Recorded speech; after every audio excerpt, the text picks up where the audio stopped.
All right, good morning, everyone. Welcome to the monthly hybrid meeting of the Southside Wellness Coalition. I'm Keenan Tyler Smith.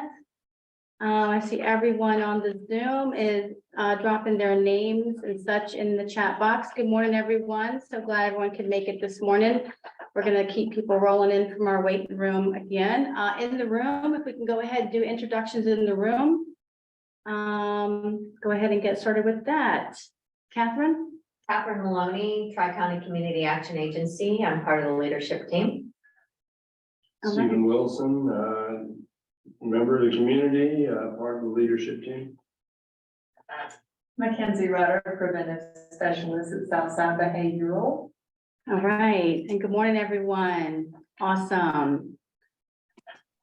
Awesome. All right, so we'll get started this morning with the minutes from last month. A lot's been happening in the last 30 days, but let's see what we shared in February. All right, so on your screen, you'll see last month's meeting, again, hybrid. Minutes can be found online on our website. Members present, members on Zoom. We had a wonderful guest speaker, Shelley Clary from the Virginia Poison Center at VCU Health. And then we talked about the recovery run. We talked about the Veteran Suicide Prevention Kickoff Training on April 20th. We announced the YADAP conference at Longwood University. And we did some CADCA updates from the leadership team members. Some updates from the Trauma Informed Community Network, welcoming Mackenzie to our team. And as well talking about the readiness assessment, along with the number of different training events throughout the community that were available. Meeting was adjourned at 11:24. If I can get someone to make a motion to accept these minutes. I'll motion to accept the minutes. All right. That's Catherine Maloney. And can I get someone to second? So, All right. Stephen seconds. All right, so let's go back and share our agenda for today, which folks in the room have a hard copy. I'm going to share a copy on the screen. Copies were also sent out with the meeting reminders. I think I screenshotted it and also attached it as well. And the meeting reminders that went out Monday and also went out yesterday. And also we're in the monthly newsletter. All right, so today on the 16th, just to do a quick review. We're going to start with talking about the Trauma Informed Community Network updates, leadership team updates, along with SACOVA updates. Again, talk about the progress on the recovery run. Next month's regular meeting will be hybrid, but we will be doing a special event with the Veterans Administration, their team presenting Virginia Save. We'll talk about the YADAP conference updates, along with the Pinwheel campaign for next month, as well as trainings. So with that being said, we'll go back. Looking at the agenda, we're going to ask Mary Ann Crowder to update us on what's happening with the Trauma Informed Community Network. Well, good morning, and thank you for a few moments to speak. We have decided on a name. We are Trauma Awareness and Resilience Partners.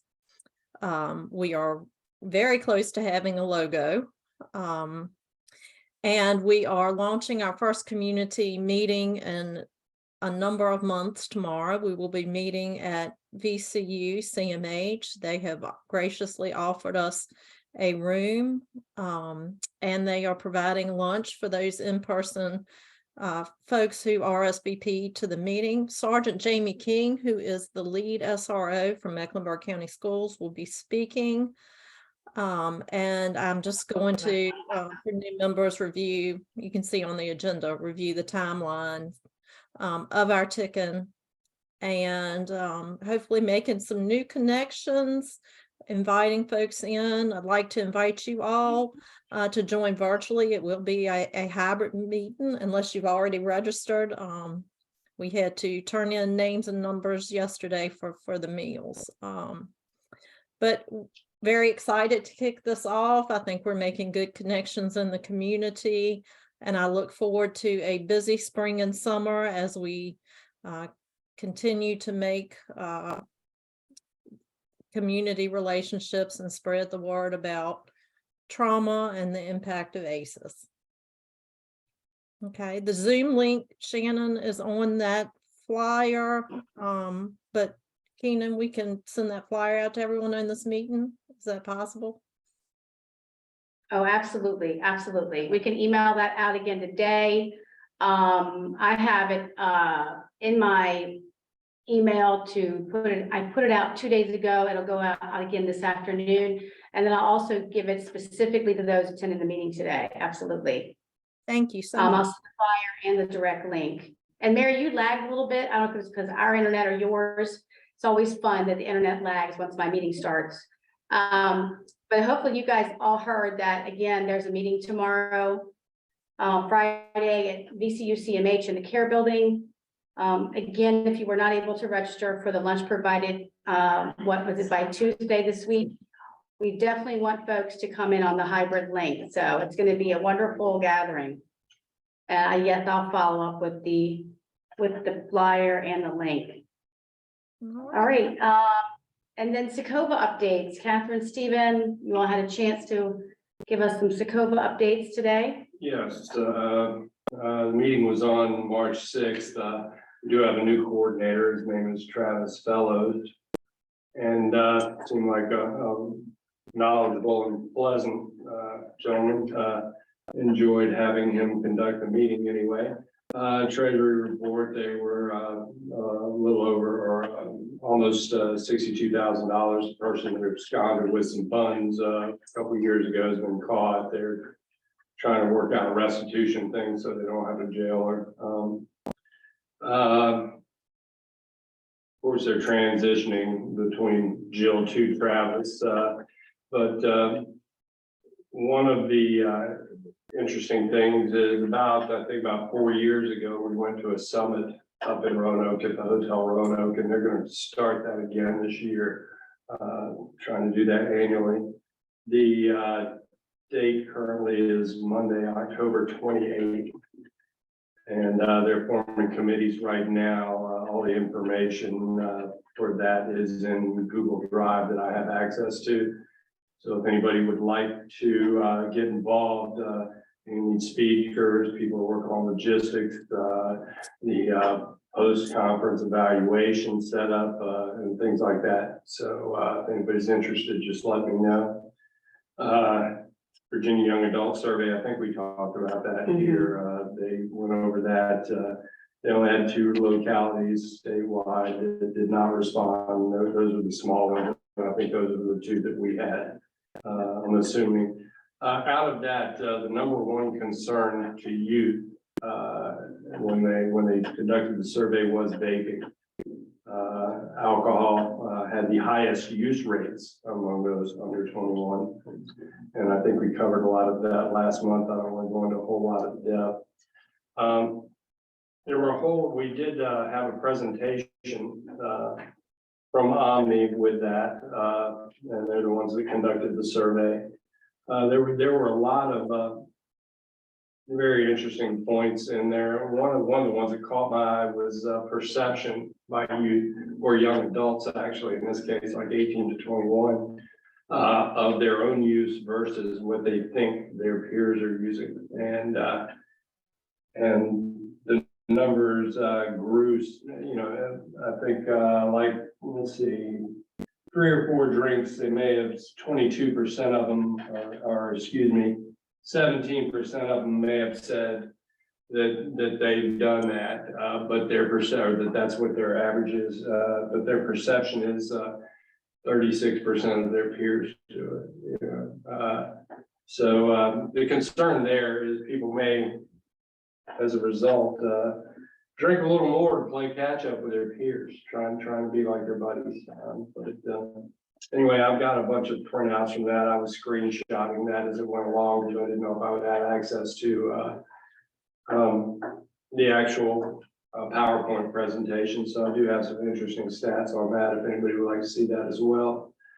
Caroline Cobb, who spoke here a couple of months ago, came on near the end. They are hoping if anybody has access to any more confiscated vapes that they were using to test for other substances and whatever, or all substances that were going through that. Collect and we need to let her know if we can get access to any that have been confiscated, Okay. just to go into her survey. And I believe that's about all I have. Next meeting will be April 10th.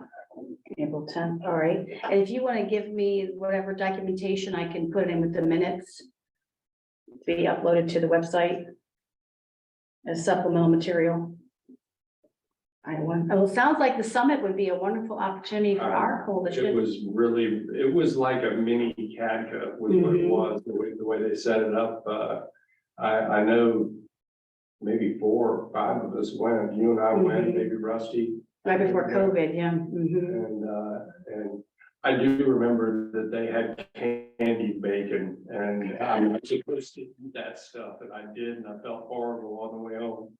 You're talking about the Hotel Roanoke, right? Yes, So they're hosting it at the same hotel? yeah, they're gonna do it there again, and much like the last time, obviously you probably wanna go up Sunday night.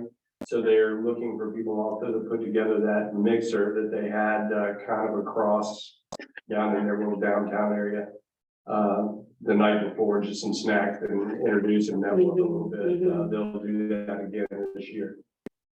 Okay, so they're outreaching for coalitions to get involved.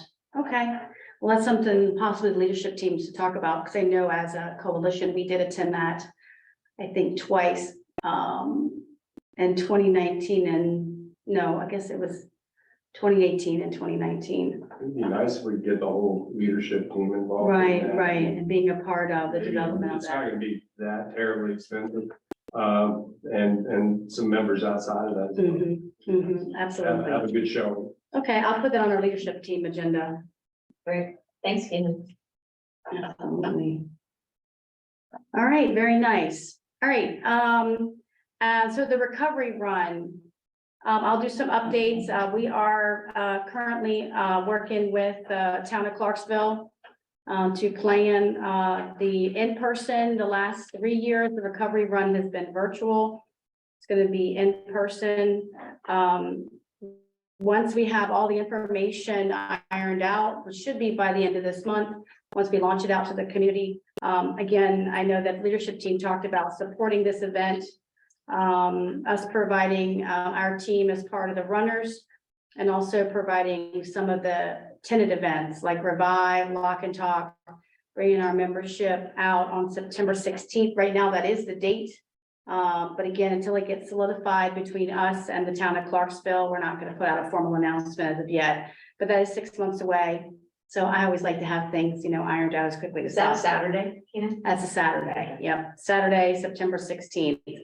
We'll be here on our grounds and so movements being made to get that solidified. Next item, of course, is our Veteran Suicide Prevention Kickoff meeting. That is our next meeting next month. So Thursday, April 20th, beginning at 10 a.m. We will be in the larger conference room here at Southside Behavioral Health to hopefully have at least 25 people in the room to attend in-person training with Allison Byrne. She'll be presenting the Virginia SAVE training. That's a suicide prevention training specifically to help you have conversations with veterans. And then, of course, we'll also have it hybrid in the conference room as well, with the Zoom and with the OWL, so you all be able to see and participate in that as well. Starting this afternoon, I will be sending out the registration link for that. So again, because Allison is encouraging as many folks to attend in person as possible. Tamika, did you want to add anything to end and to Allison's training next month? No, I am excited. Allison is very excited. So we're just really looking forward to meeting everyone and being there to provide the training and having our official kickoff. So we're just very excited to to be able to work with you guys. So thank you. All right, thank you so much. So again, I'll be sending out the Zoom registration link. That'll be for next month's meeting, and the next month's meeting again, we'll have a special presentation. We will be capping the participation in person at 25, but in virtual, there'll be no cap to come to that hybrid training next month. And the next item is the Youth Alcohol Drug Abuse Prevention Project. Oh, okay, hold on, let me see. I'll put it out in an email in a second. Let me see if I can do that while I'm talking. Hang on.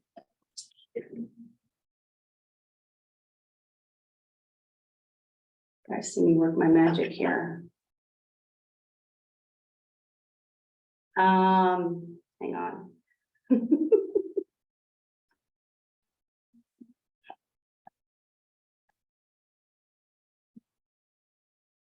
Whoops. Hang on.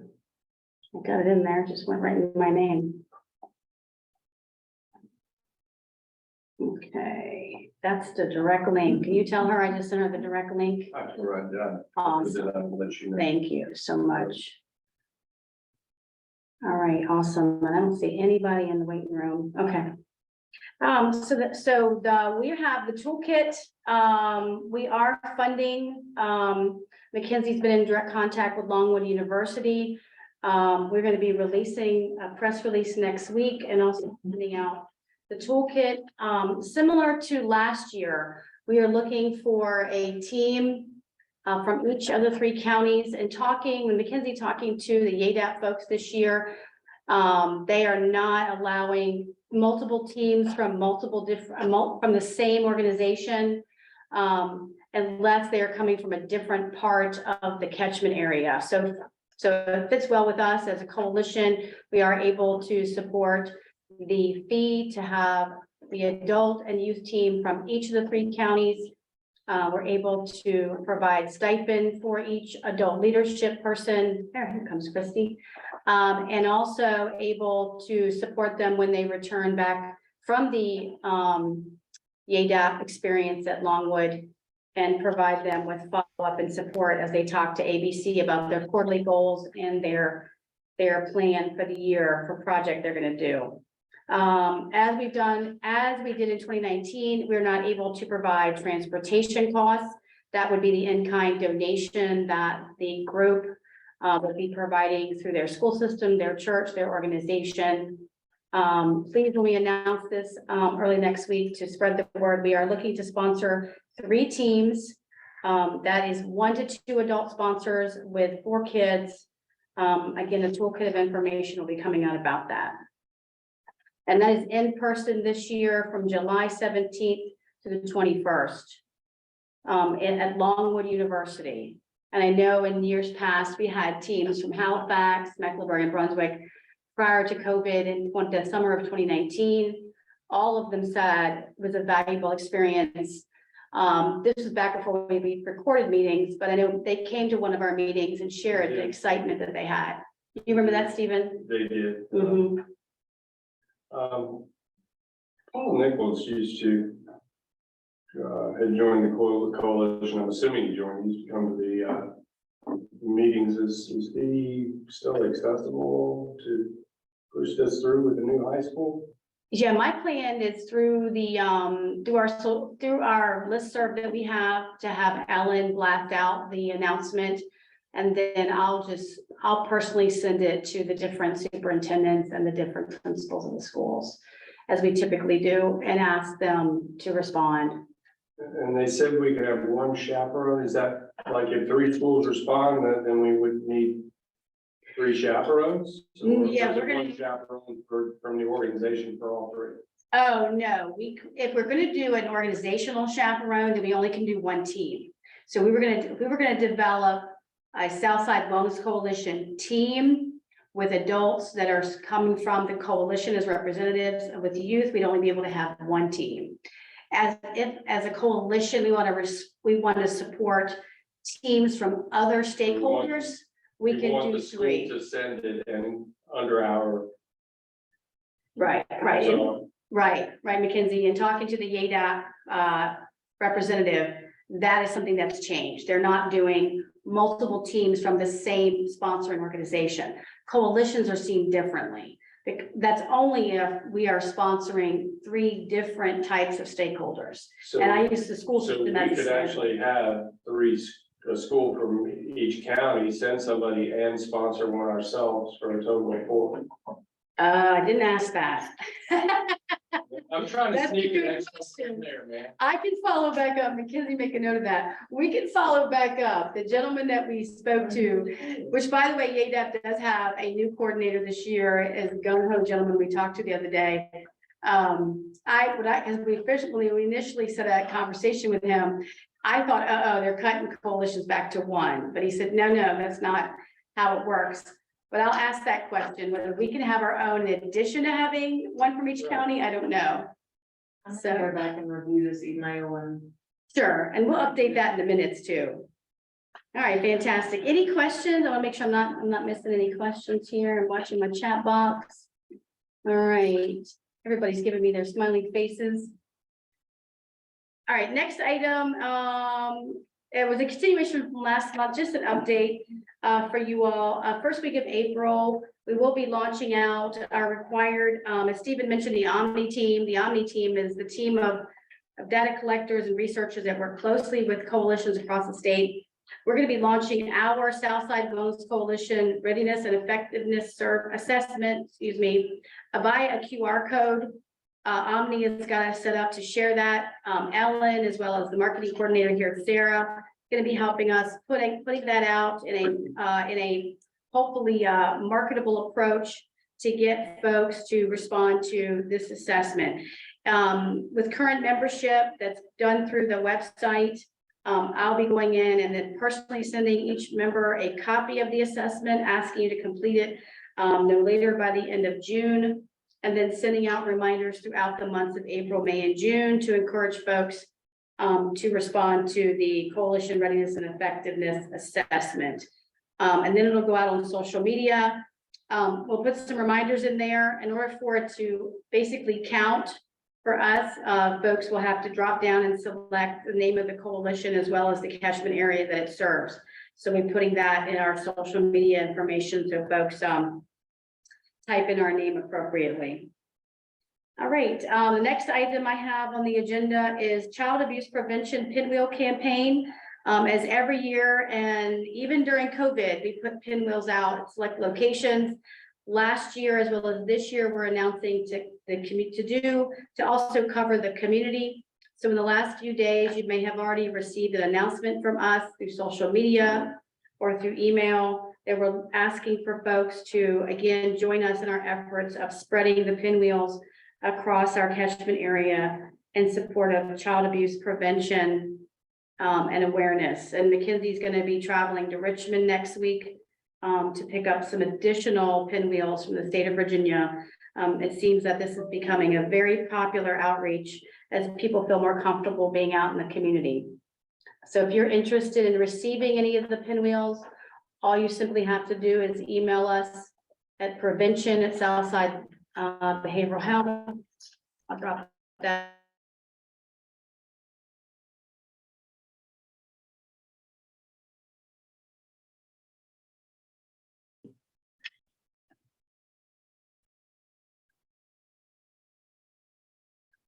All right, and in the following items, some training announcements.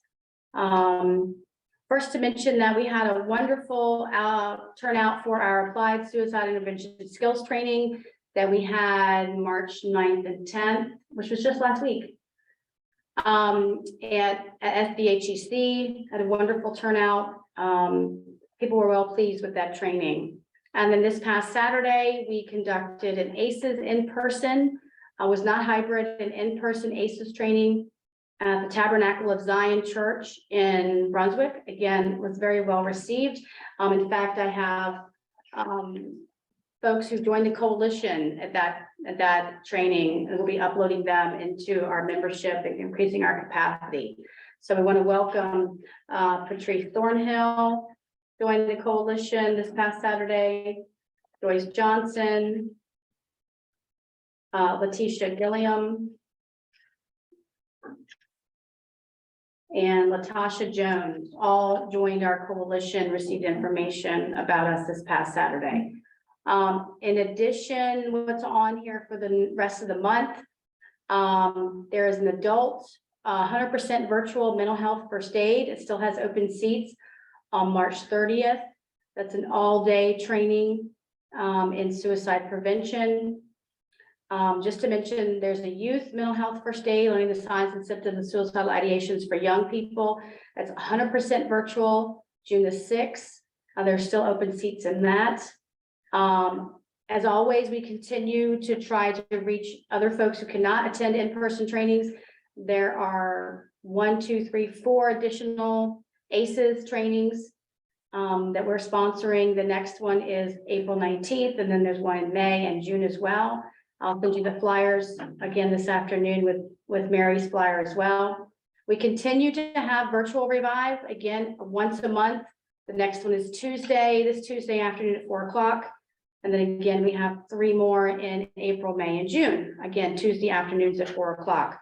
And then recently we were able to add an in-person revive training next Saturday. Will be at Clarksville Presbyterian Church. Their safety committee reached out and requested a training specifically for their church safety committee. So we're, Mackenzie and I are running and doing that. Of course, we know leadership team members are always welcome, as well as coalition members of any kind are welcome to join us at any of these in-person events to share information about the coalition as we spread the word of prevention across the community. So I've got the exact wordage from the email as far as. Oh, perfect. Okay. For YADAP. Okay. Yes. So it says each individual school should only bring one team. Coalitions may sponsor more than one team. However, there needs to be a different adult sponsor for each team, and it is strongly preferred that each team represents a unique school. And you can add an additional sponsor for a fee for each team. Right. You can have one adult, but you can sponsor 2. Can do 3 schools for the 3 counties. Is why I'm Yes. reading that. Yes. And we'll definitely try to do right now in terms of budget, what I've put forward is what we did in 2019, which was 1 from each catchment area. So that when we do this outreach, if it's not a school, we don't get caught up in the wording, but 1 per county. And of course, the adult, they have minimum, you have to have 1 adult. But I remember in 2019, we did talk about, let's want to change it. We did think it would be best for 2 adults to accompany a team of 4 kids for the week long. You just have to pay the extra fee. Right, which I guess- bless. I think it was nominal. I read what it was. It was like, Right, it wasn't that much.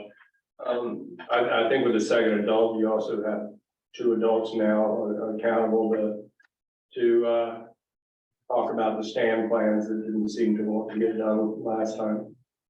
right. Well, they got shut down by ABC because of the COVID. Oh, I'm in time before last, when we sent the teams that. Oh, the previous year, you're right. We had, it was nice to have them here, it was wonderful, they were excited, but the stand plans just didn't happen. Right. And as part of the plan this year, we'll have to be more intentional with making sure. Yeah. Okay. All right, absolutely. All right, any questions from anyone at this point? Have lots of exciting stuff going on in between every meeting, which is always wonderful, but a good time to do a report on what has been happening. And did we miss the leadership team update? Oh, we did. Can you give that? Can I? Well, I should have. Wait a minute. I missed that. Hang on. I don't. I have the minutes. Yeah. You want to just, Yeah, okay. Just real quick. My apologies. No problem.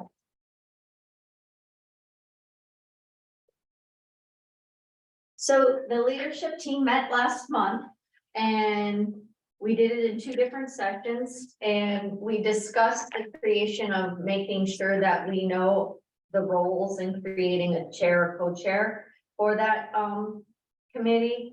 That when we redid our bylaws the year before this, we agreed that we would no longer, as part of the bylaws, bring people on the leadership team in specific positions, but it's up to the leadership team to decide who holds those positions.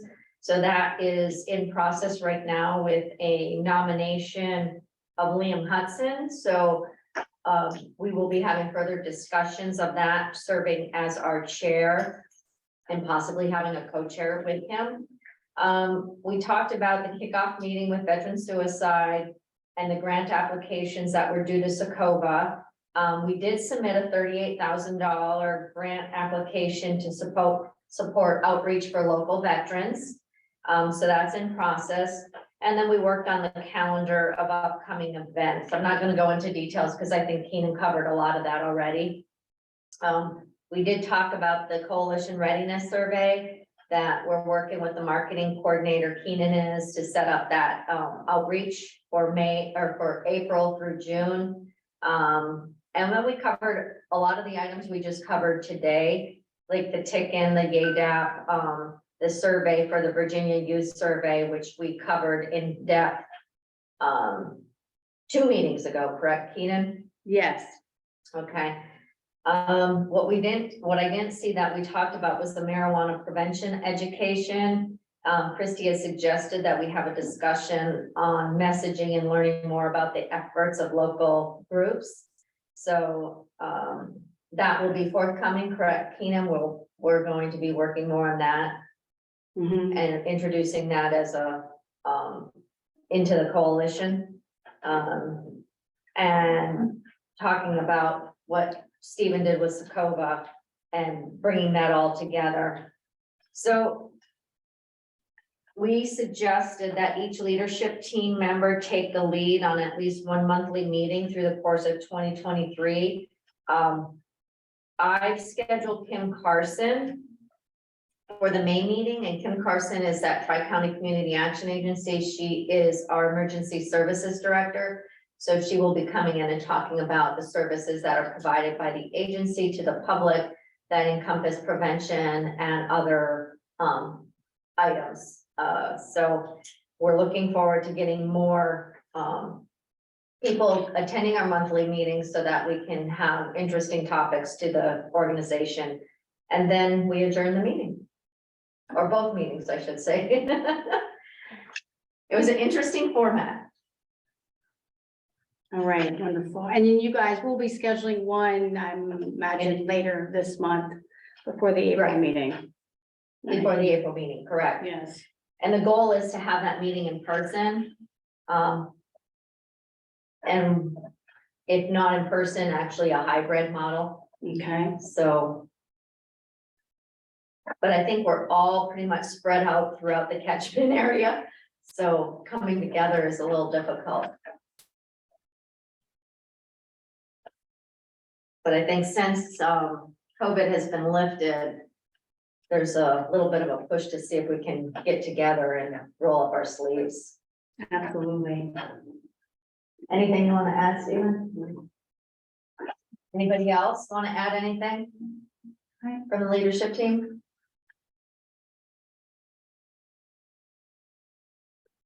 All right, gallery's quiet today. Hope you guys can hear us. If you have any questions or comments, please join us. Thank you. All is good here. We hear you well. Awesome. All right, but before we sign off, want to remind everyone of the in-person Trauma Informed Care Network meeting tomorrow. Again, they have, the leadership team has selected a name. Trauma Awareness and Resilience Partners. Again, I'll send the Zoom link out right after the meeting this afternoon, as well as the flyer, and announce it again this afternoon about 2 o'clock across the membership of the coalition. If you can join Mary, again, on the Zoom link tomorrow, or if you register to be in person, need the in-person support tomorrow as well. All right, and then once, like I said, once they have the name and the logo, we'll change all this formatting. This is just for now. Awesome. All right. So, oh, Liam's coming in. Just in time. I wonder why my link is not working. That's. So are people saying your link's not working? Is that? Yeah. Yeah, Oh. yeah. But I don't have any kind of password or anything on it. it could be just from sharing it over and over and over. You know what I mean? It gets shared and shared. Sometimes even Sarah and I were talking about that with our marketing flyers. Once it gets shared and shared, it's like the link. If somebody copies and drops one letter, that's all it takes. Yeah, Well, even if you copy it, the link might not follow. yeah. Use the original document. It's the magic of technology, isn't it? It's the Yep. magic of technology. Why I show up in person. All right, wonderful, wonderful. All right, welcome. All right, so any further questions? We'll adjourn. How about anything anybody wants to Yes, announce? absolutely. Anybody? Yes. Catherine said, anybody want to announce anything coming up? that we can share through the coalition membership.